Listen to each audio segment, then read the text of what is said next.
ఇవాల్టి వార్తల విశ్లేషణలో వివిధ దినపత్రికల్లో వచ్చిన ప్రధాన వార్తలు, వార్తా కథనాలు, అలాగే ఆయా దినపత్రికలు ప్రాధాన్యాలు ఇచ్చినటువంటి విమర్శనాత్మక, విశ్లేషణాత్మక కథనాలు, అలాగే స్ఫూర్తి పొందేటువంటి కథనాలు, ఇవన్నీ కూడా ఇవాళ దినపత్రికల్లో వచ్చినవి చూద్దాం. ముందుగా ప్రధాన దినపత్రిక సాక్షిని తీసుకుందాం. సాక్షిలో చూస్తే కనుక మనకి చాలా వార్తలు కనిపిస్తూ ఉన్నాయి.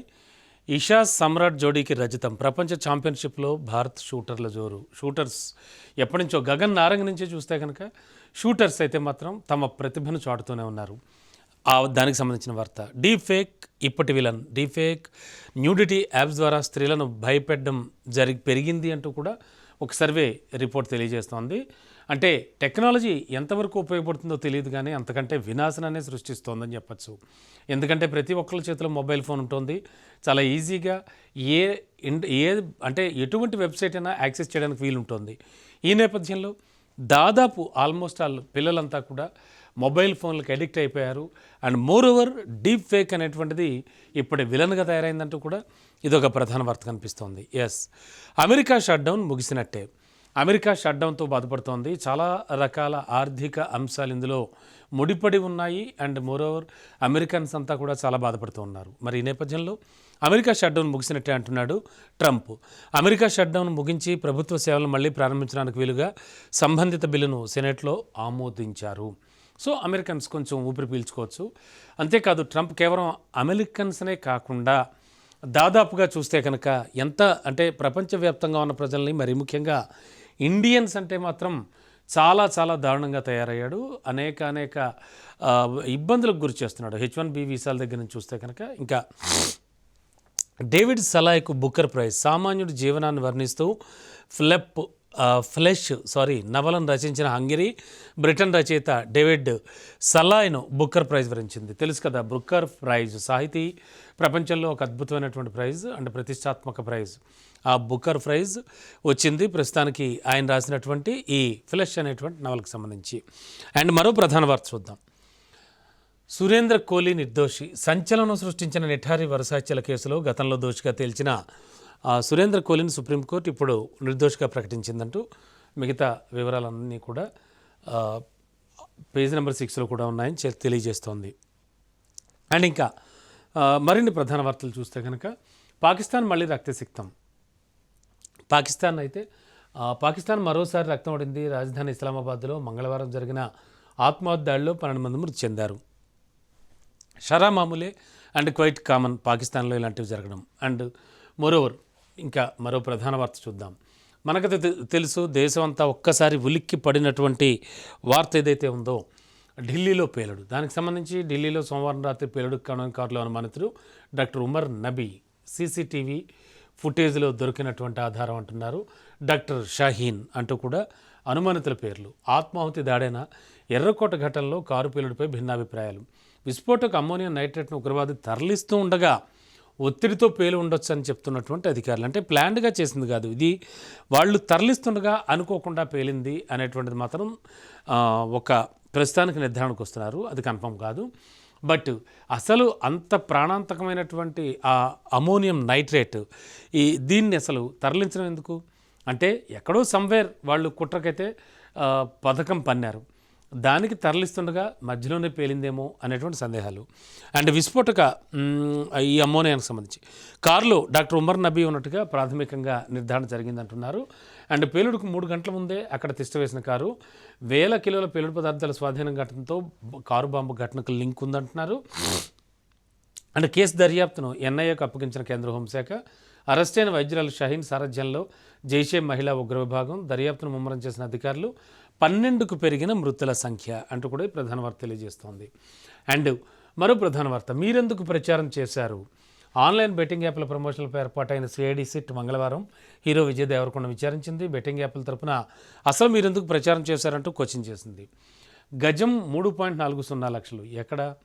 హైదరాబాద్లోని రాయదుర్గం నాలెడ్జ్ సిటీలో TGIAC నిర్వహించిన వేలంపాట మరోసారి ఖజానాకు కాసుల వర్షం కురిపించిందని చెప్పచ్చు.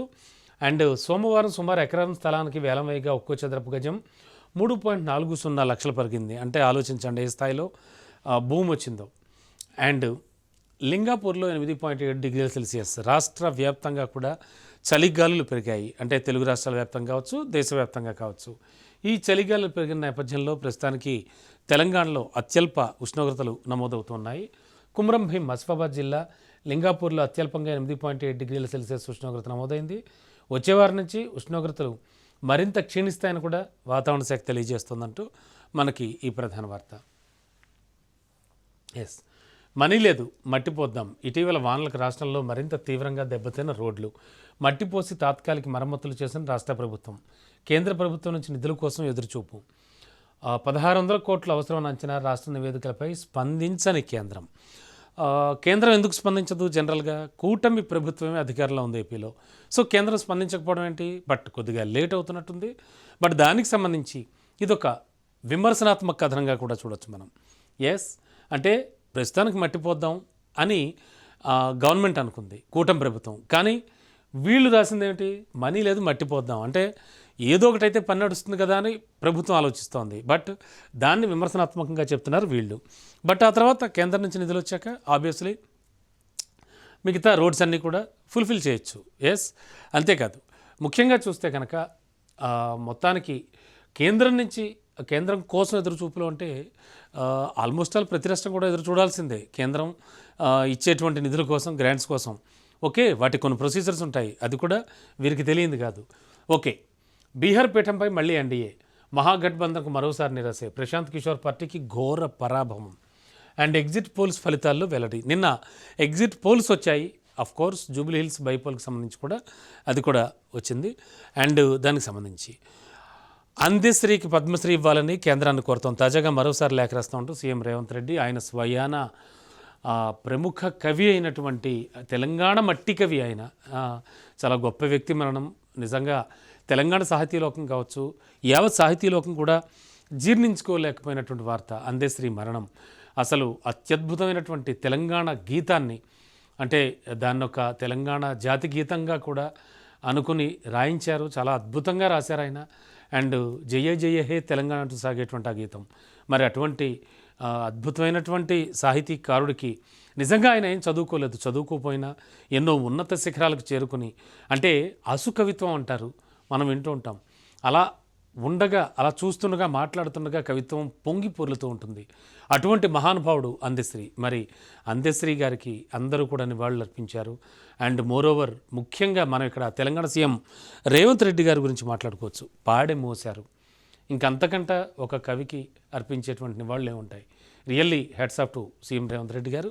అండ్ అందశ్రీకి పద్మశ్రీ ఇవ్వాలని కేంద్రాన్ని కోరుతూ ఉంటున్నారు. పద్మశ్రీ అవార్డు ఖచ్చితంగా అందశ్రీ ఇవ్వాలి అని కేంద్రాన్ని కోరుతాం. ఆయన రాసిన కథలు కావచ్చు, కవితలు కావచ్చు, ముఖ్యంగా పాటలు కావచ్చు, ప్రజల్ని తట్టిలేపాయి. తెలంగాణ ఉద్యమంలో ఒక ప్రముఖ కవిగా నిలిచి ఆయన ఎన్నెన్నో గీతాలు, ఎన్నెన్నో స్ఫూర్తిదాయక గీతాలు రాశారు.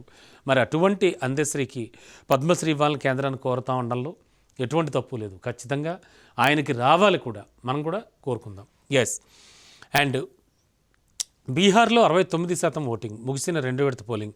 69% అంటే అఫ్కోర్స్ చాలా వరకు బాగానే జరిగినట్టు.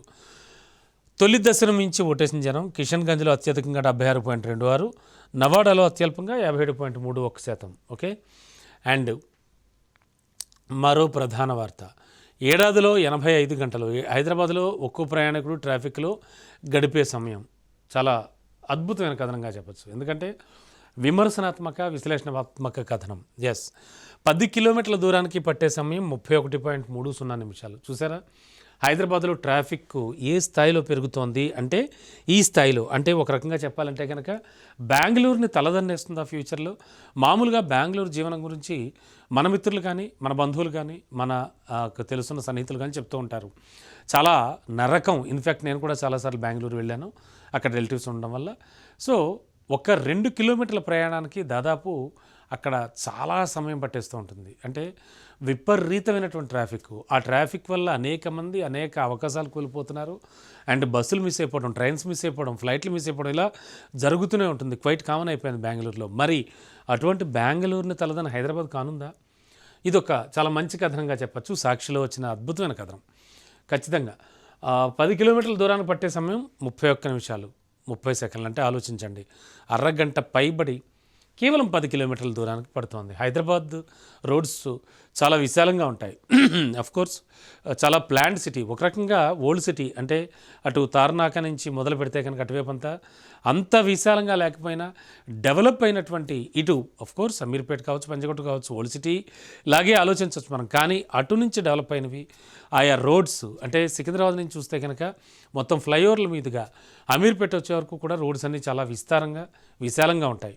ఓకే, మరి ఈ నేపథ్యంలో కూడా ట్రాఫిక్ జామ్కి అధ్వాన రోడ్లు, వాహనాల రద్దీ, ఉల్లంఘనలు ఇలాంటివి ఎన్నో కారణాలు ఉన్నాయంటూ కూడా తెలియజేస్తున్నారు. అంటే హైదరాబాద్ అంటే ముందుగా గుర్తొచ్చేది ట్రాఫిక్ రద్దీ. కోర్స్ ఇక్కడ మనం ఒక విషయం ఖచ్చితంగా చెప్పుకోవాలి.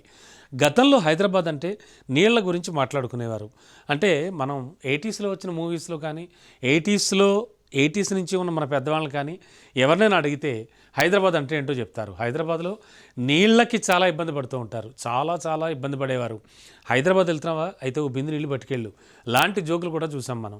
అలాంటి హైదరాబాద్ నేడు అవన్నీ అధిగమించింది. చాలా అద్భుతమైనటువంటి అటు 10 ఏళ్ల బీఆర్ఎస్ పాలన కావచ్చు, ఆ తర్వాత ఇప్పుడు కాంగ్రెస్ పాలన కావచ్చు, నీళ్ళకి ఎటువంటి ఇబ్బందులు లేకుండా ఉన్నాయి. కోర్స్ అక్కడక్కడ కొన్ని చోట్ల ఉంటాయి, కానీ ఇప్పుడు హైదరాబాద్ అంటే ప్రతి ఒక్కళ్ళకి గుర్తొచ్చేది ట్రాఫిక్.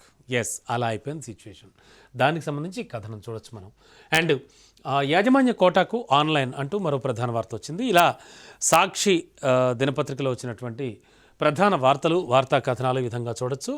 అండ్ జూబ్లీ హిల్స్కి సంబంధించి కూడా, ఆ పోలింగ్కి సంబంధించి కూడా కొన్ని వార్తలు లోపల స్పెషల్ ఎడిషన్లో కూడా స్పెషల్గా పెట్టి వీళ్ళు ప్రచురించడం జరిగింది.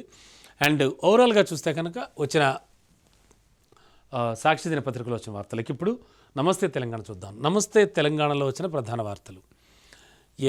ఆడబిడ్డను చుట్టుముట్టిన కాంగ్రెస్ మూక అంటూ నిన్న సాయంత్రం జూబ్లీ హిల్స్ పోలింగ్ ఆల్మోస్ట్ అలా అయిపోతోంది అనగా కూడా జరిగినటువంటి ప్రధానమైన కొన్ని సంఘటనలు, వాటికి సంబంధించి కూడా మనం చూడొచ్చు. ఓవరాల్గా చూస్తే కనుక జూబ్లీ హిల్స్ బైపోల్కి సంబంధించి పోలింగ్కు 36 గంటల ముందే రాజకీయ నేతలు నియోజకవర్గాన్ని వీడాలి, కానీ అందుకు భిన్నంగా డిప్యూటీ సీఎం భట్టి కాన్వాయ్తో సహా జూబ్లీ హిల్స్లో చక్కర్లు కొట్టారు. విప్ బీర్ల ఐలయ్య పోలింగ్ కేంద్రం వద్దే తిష్టవేసి చీటీలు సైతం పంచారు అంటూ కూడా ఈ వార్త మనకి కనిపిస్తుంది. అండ్ నిబంధనల ప్రకారం పోలింగ్ కేంద్రాల వద్ద 5కి మించి గుమిగూడడానికి వీల్లేదు. కానీ జూబ్లీ హిల్స్లో జరిగింది ఏమిటి? కాంగ్రెస్ మూకలు యథేచ్ఛగా తిరిగాయి. యూసఫ్గూడలో ఇదేమని ప్రశ్నించిన బీఆర్ఎస్ అభ్యర్థి మాగంటి సునీతను ఇలా చుట్టుముట్టి చూడొచ్చు. ఈ స్థాయిలో రౌండప్ చేసి బెదిరింపులకు దిగాయి. అడ్డుకోవాల్సిన పోలీసులు కూడా వాళ్ళకి సహకరించారు. బరి తెగించిన అధికారం. జూబ్లీ హిల్స్లో ప్రజాస్వామ్యం కొని యథేచ్ఛగా కాంగ్రెస్ రిగ్గింగ్, దొంగోట్లు, విచ్చలవిడిగా డబ్బులు, అడ్డగిస్తే బెదిరింపులు, దాడులు. 48.5% పోలింగ్ జరిగింది. మొత్తానికి ఓవరాల్గా లాస్ట్ టైం 2023లో ఐ థింక్ 47.85 ఆ టైప్ ఆఫ్లో వచ్చింది. బట్ దాన్ని మించి కొద్దిగా మినిమం బెటర్ అయింది. బట్ ఇక్కడ మనం ఖచ్చితంగా ఒక విషయం చెప్పుకోవాలి. ఓటింగ్ పర్సంటేజ్ అండ్ ఓటింగ్ గురించి మాట్లాడుకుంటే చాలా హీనంగా, చాలా దీనమైన స్థితిలో ఉంది ఓటింగ్ పర్సంటేజ్ అన్నది. ఎందుకంటే అందున ఎంతోమంది విద్యావంతులు, అలాగే ఎడ్యుకేటెడ్, వారికి ఏమాత్రం ప్రాబ్లం లేని వ్యక్తులు చాలామంది ఉన్నటువంటి సిటీల్లో కూడా ఓటింగ్ అనేది ఆ రోజుని ఒక హాలిడేగా చూస్తున్నారు. వీలైనంత వరకు ఇంట్లో ఎంజాయ్ చేయడానికి చూస్తున్నారు తప్ప ఓటింగ్కి ఎవరు ముందుకు రాలేదు. నిన్న కూడా జూబ్లీ హిల్స్ బైపోల్లో అదే జరిగింది. ఎందుకంటే దాదాపు ఫస్ట్ హాఫ్ అంతా కూడా చూస్తే నిన్న మనం చూడొచ్చు. నిన్న రాజ్ న్యూస్ కూడా మార్నింగ్ నుంచి మారథాన్ కార్యక్రమంలో భాగంగా ఓటింగ్కి సంబంధించి ప్రతి సెంటర్ నుంచి, జూబ్లీ హిల్స్లో ఉన్నటువంటి అన్ని డివిజన్ల నుంచి ప్రతి రిపోర్టర్ కూడా చాలా క్లియర్ కట్గా ఓటింగ్ సరళి, పోలింగ్ జరిగే విధానం, అక్కడ ఉన్నటువంటి ఇబ్బందులు, అక్కడ ఉన్న ప్లస్ పాయింట్లు ఇవన్నీ కూడా మినిట్ టు మినిట్ అప్డేట్స్ ఇస్తూ వచ్చాము. చాలా చక్కగా మీరంతా కూడా బాగా చూశారు అండ్ చాలా విషయాలు తెలుసుకున్నారు జూబ్లీ హిల్స్ బైపోల్ ఎలక్షన్స్కి సంబంధించి. అండ్ ఇందులో భాగంగా ఓటింగ్ చేయడానికి మాత్రం ఫస్ట్ హాఫ్ వరకు ఎవరూ బయటికి రాలేదు. అసలు ఏం జరుగుతోంది విద్యావంతులకి, ఎందుకని విద్యావంతులు ఇలా అయిపోతున్నారు? చదువుకున్నవాడు 10 మందిని లీడ్ చేయాలి. 10 మంది చదువుకోని వాళ్ళు ఉంటే వాళ్ళకి కొత్త విషయాలు చెప్పాలి, మిగతా విషయాల్లో అవగాహన కల్పించాలి. అలాంటి చదువుకున్న వాళ్ళకంతా మరి వాళ్ళకి ఏమైంది? ఎందుకని ఓటింగ్కి బయటికి రాలేదు? అంటే అదొక హక్కు, మనకి ఓటు హక్కు అనేది మనకు తెలియదు కాదు. దీని గురించి ఎంత చెప్పుకున్నా సబ్జెక్ట్ మిగిలి ఉండేటువంటి సబ్జెక్ట్ ఇది ప్రజాస్వామ్యంలో. మరి అటువంటి ఓటు హక్కును వినియోగించకుండా ఒక హాలిడేలా చూసి ఎవరు కూడా ముందుకు రాకపోవడం. కోర్స్ నిజంగా జూబ్లీహిల్స్ అంటే ఎన్నో భవంతులు ఉండి గొప్పవాళ్ళంతా ఉండే ప్లేసు, సెలబ్రిటీస్ ఉండే ప్లేసు, చాలా ఆ, ఉన్నతమైన వాళ్ళు ఉండేటువంటి ప్లేస్ అని అంతా భావిస్తారు. అది నిజం కూడా. అయితే వాళ్ళందరినీ తలదన్ని ప్రజాస్వామ్యంలో ఓటు చాలా కీలకం, మేము చాలా కీలకమైన సభ్యులం అని చెప్పేసి బస్తీల ప్రజలు వచ్చి బయటకు వచ్చి ఓటు వేశారు. వీళ్ళంతా అది గమనించాలి. మరి సాయంత్రానికి కొంచెం ఊపందుకుంది. ఇది కూడా చాలా తక్కువ పర్సంటేజ్ అని చెప్పచ్చు. ఆఫ్కోర్స్ జనరల్ ఎలక్షన్స్ కాదు కాబట్టి కొద్దిగా ఏమైనా లైట్ తీసుకున్నారా, లేకపోతే ఆయా ప్లేసెస్లో జరిగే డివిజన్స్లో ఉన్న కంపెనీస్ కావచ్చు, గవర్నమెంట్ ఆఫీసెస్ కావచ్చు, ఆర్గనైజేషన్స్ కావచ్చు, వాటికి ఏమైనా సెలవు ఇచ్చుంటే ఏమైనా ఎఫెక్ట్ పడి ఉండేదా, ఎక్కువ మంది వచ్చేవారా? ఇలా రకరకాల విశ్లేషణలు అయితే చేశారు సీనియర్ జర్నలిస్టులు, అనలిస్టులు అంతా కూడాను. అయినప్పటికీ చాలా చాలా దారుణంగా పోలైంది. కోర్స్ లాస్ట్ టైం 2023 కన్నా బెస్ట్ లిటిల్ బిట్. ఓకే, జూబ్లీహిల్స్లో కారు వేపే మొగ్గు అంటూ కూడా వీరి యొక్క అంటే నమస్తే తెలంగాణ పత్రిక చేసిన సర్వేకి సంబంధించి వాళ్ళు ఇచ్చుకున్నటువంటి వార్త. మిషన్ చాణుక్య ఎగ్జిట్ పోల్లో బీఆర్ఎస్దే పై చేయి. బీఆర్ఎస్కి 41.60, కాంగ్రెస్కి 39.43. నేషనల్ ఫ్యామిలీ ఒపీనియన్ పోల్లోనూ కారుకే చేయి. బీఆర్ఎస్కి 44.49, కాంగ్రెస్కు 39.24. కానీ మిగతా ఎగ్జిట్ పోల్స్ అన్నీ కూడా చెప్తున్నాయి కాంగ్రెస్కే ఎక్కువగా ఛాన్స్ ఉంది అని. బట్ ఇక్కడ చెప్పినటువంటి కొన్ని ఎగ్జిట్ పోల్స్ ఓకే. అండ్ ముఖ్యంగా చూస్తే కనుక చాలా ఘోరమైన సంఘటన ఢిల్లీలో జరిగిన ఘటన. దానికి సంబంధించి ఢిల్లీ ఎర్రకోట పేలుళ్ల నిందితుడు ఉమర్ నబీ అండ్ టీవీలో రికార్డ్ అయినటువంటి దృశ్యాల్లో కారు నడుపుతుంది ఆయనే. అండ్ కారు నడిపింది పుల్వామా డాక్టరే. జైషతో సంబంధాలున్న వైట్ కలర్ టెర్రర్ మాడ్యూల్తో ఉమర్కు లింకులు ఉన్నాయి. ఎన్ఐఏ దర్యాప్తులో ఓవరాల్గా కదులుతున్న డొంక ఢిల్లీ పేలుడులో 12కు చేరిన మృతుల సంఖ్య అంటూ ప్రధాన వార్త. అండ్ బీహార్లో రికార్డు స్థాయిలో పోలింగ్, రెండో దశలో 69% పోలింగ్. ఓవరాల్గా చూస్తే 66.91% పోలింగ్. ఆ రాష్ట్ర చరిత్రలో ఇదే అత్యధికం. ఈ నెల 14 ఫలితాలు వెల్లడి. ఎగ్జిట్ పోల్ అంచనాల్లో కాంగ్రెస్ కూటమి షాక్. జీసీ లింక్లో భాగంగానే బనకచెర్ల ఓవరాల్గా ఎన్డబ్ల్యూడిఏకు ఏపీ ప్రతిపాదనలో, అందుకే ప్రస్తుత టెండర్లన్నీ రద్దు చేస్తున్నాం, పూర్తిగా కేంద్రం నిధులతోనే నిర్మిస్తూ ఉంటున్నారు. మరోవైపు కావేరీకి జలాల తరలింపు, స్వామి కార్యంతో స్వకార్యం ఏపీ ప్లాన్ చేస్తోంది. బనకచెర్ల ప్రాజెక్టును మొదటి నుంచి వ్యతిరేకిస్తూ వస్తున్నటువంటి పరిస్థితి. దీనికి సంబంధించి 6 మావోయిస్టులు ఎన్కౌంటర్. ఛత్తీస్గఢ్ రాష్ట్రం బీజాపూర్ జిల్లాలో ఘటన. మృతుల్లో ముఖ్య నేతలు కూడా ఉన్నట్లుగా సమాచారం. ఇలా నమస్తే తెలంగాణ దినపత్రికలో ప్రచురించిన వార్తలు, వాటికి సంబంధించి విశ్లేషణ చూసాం. ఇప్పుడు వెలుగు దినపత్రిక చూద్దాం. వెలుగు దినపత్రికలో చూస్తే కనుక జూబ్లీహిల్స్ కాంగ్రెస్దే. అన్ని ఎగ్జిట్ పోల్స్లోనూ అధికార పార్టీకి అనుకూలం. 46 నుంచి 50% ఓట్లు వస్తాయని సర్వేల అంచనా. సిట్టింగ్ సీటు కోల్పోనున్న బీఆర్ఎస్, ఆ పార్టీకి 39 నుంచి 40%. మూడో స్థానంలో బీజేపీ. ఓట్ల శాతంలో సింగిల్ డిజిటే. బీజేపీ ఓట్లు బీఆర్ఎస్కు మళ్ళాయనే చర్చ. ఇలా ఎవరి సర్వేలు వాళ్ళు చెప్పడం జరిగింది. కోర్స్ ఎక్కువ సర్వేలు మాత్రం మొగ్గు చూపుతుంది కాంగ్రెస్ వైపే, మనకు తెలియదు కాదు. అండ్ మోరోవర్ ప్రైవేట్ బస్సులో మంటలు. ఈ బస్సుల్లో మంటలు, బస్సు ప్రమాదాల ఘటనలు ఆగట్లేదు. అందులో భాగంగా ఇంజిన్ల లోపంతో ప్రైవేట్ ట్రావెల్స్ బస్సులో మంటలు చెలరేగాయి. గమనించిన డ్రైవర్ బస్సును ఆపి ప్రయాణికుల్ని అలర్ట్ చేశాడు. దీంతో 28 మంది అద్దాలు పగలకొట్టుకు బయటకు దూకడంతో పెను ప్రమాదం తప్పింది. నల్గొండ జిల్లాలో ఈ ఘటన జరిగింది. రైట్. అండ్ మరో ప్రధాన వార్త, రాయదుర్గంలో ఎకరం 165 కోట్లు. వావ్, 100 కోట్ల మాట దాటిపోయింది. 165 కోట్లు అంటే 200 కోట్లకు చేరువలో పరుగులు పెడుతూ ఉన్నాయి హైదరాబాద్లో భూముల ధరలు. దానికి సంబంధించి కూడా మనం ఈ ప్రధాన వార్త చూడొచ్చు. అండ్ రాయదుర్గంలో ఎకరం 125 కోట్లు పలికింది. గజానికి టీజీఐఐసి అప్సెట్ ప్రైస్గా 3.10 లక్షలుగా నిర్ణయించగా వేలంలో పాల్గొన్నటువంటి ఓ సంస్థ గరిష్టంగా 3.4 లక్షలకు బిడ్ వేసింది. మొత్తంగా 4700 గజాలకు 160 కోట్లు పలికింది. రైట్. మరో ప్రధాన వార్త, జూబ్లీహిల్స్లో పోలింగ్ 48.49%. 2023లో 47.58% కన్నా 1% ఎక్కువ. సాయంత్రం 6 గంటల వరకు క్యూ లైన్ల ఓటింగ్ శాతం ఇంకాస్త పెరిగే ఛాన్స్.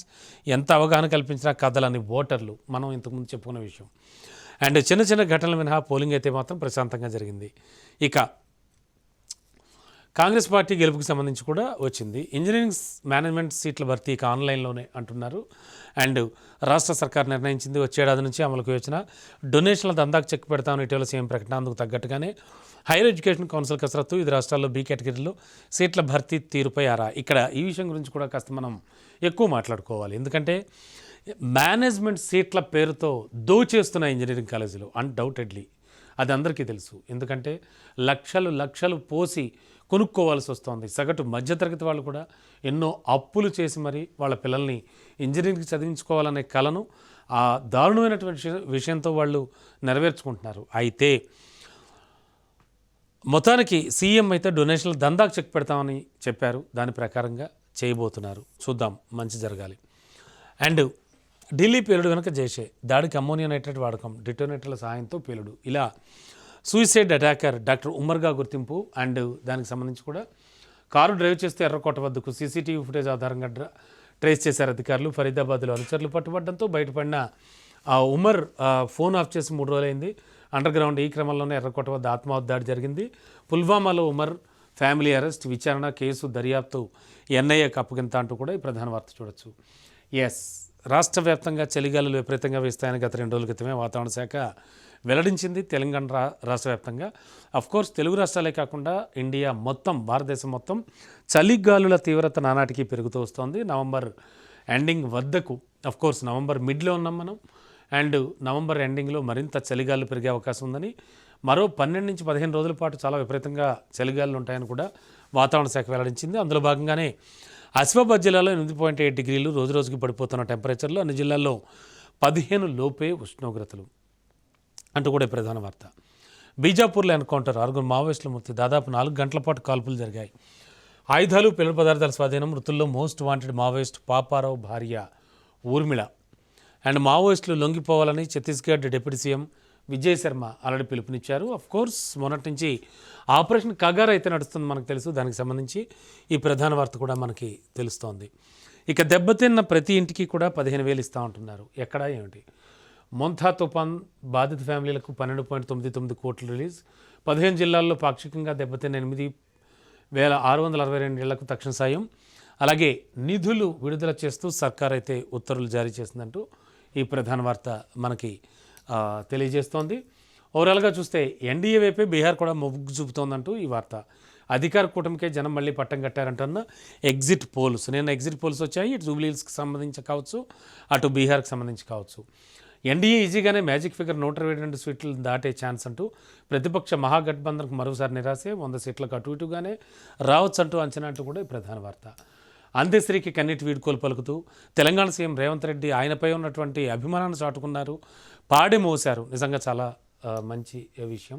అండ్ ఓవరాల్గా చూస్తే కనుక మన వెలుగు దినపత్రికలో వచ్చినటువంటి ప్రధాన వార్తలు ఈ విధంగా ఉన్నాయి.